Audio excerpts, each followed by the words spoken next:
We've fielded a lot of questions over the years here at Calvary. While these may not always be the only answers, they're our answers, and we hope they help you as you continue to grow in your faith.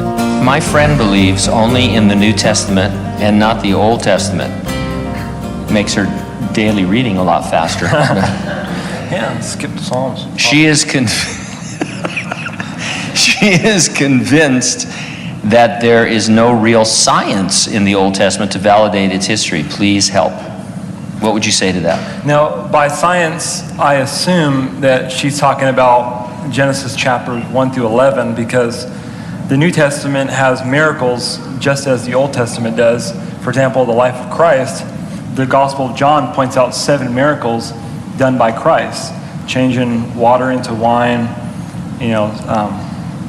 multiplying the bread and things like that. And so they have to be talking about Genesis 1 through 11, because God is a miraculous God, and God can intervene and supersede natural law in order to do miracles, and that's demonstrated in both the Old and New Testament. Well, let's just take Genesis chapters 1 through 11, because that's often the battleground for people who have a hard time with believing the Bible and believing science.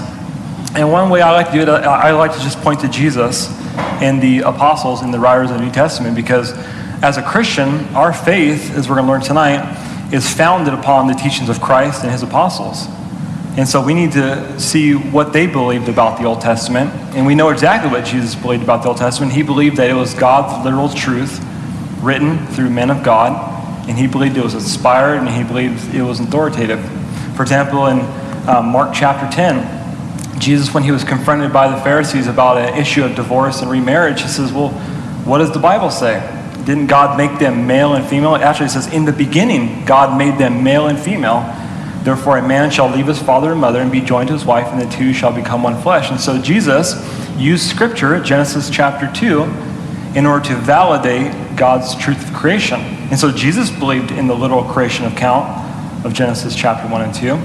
Also, Jesus believed in original sin, which came from Adam, because he was the second Adam, so that validates Genesis chapter 3.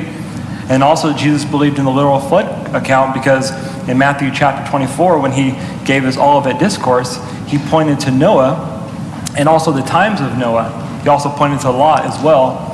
And so Jesus believed in a literal flood account and a literal Noah, a literal ark. So that validates Genesis chapters 6 through 9. And that pretty much takes place, throughout the whole Genesis 1 through 11. So Jesus believed it as true. Now the question is, well, who is Jesus? Well, Jesus is God. He claimed to be God. He proved to be God through a sinless and miraculous life.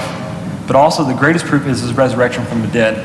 And so if Jesus believed the Old Testament to be true and inspired, then you and I, as his followers, must also believe that the Old Testament is true and inspired. And then we can look at the apostles. The Apostle Paul, referring to the Old Testament, said all Scripture is given by the inspiration of God.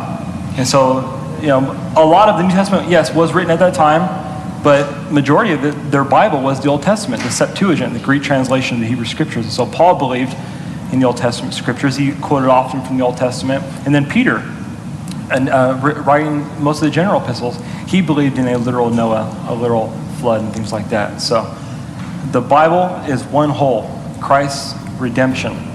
God's redemptive plan to save man. The new is in the old concealed, and then the old is in the new revealed. So it's all one unit. You can find a lot more content, like dozens of podcasts through different books or topics in the Bible, by visiting calvaryhanford.com/podcasts.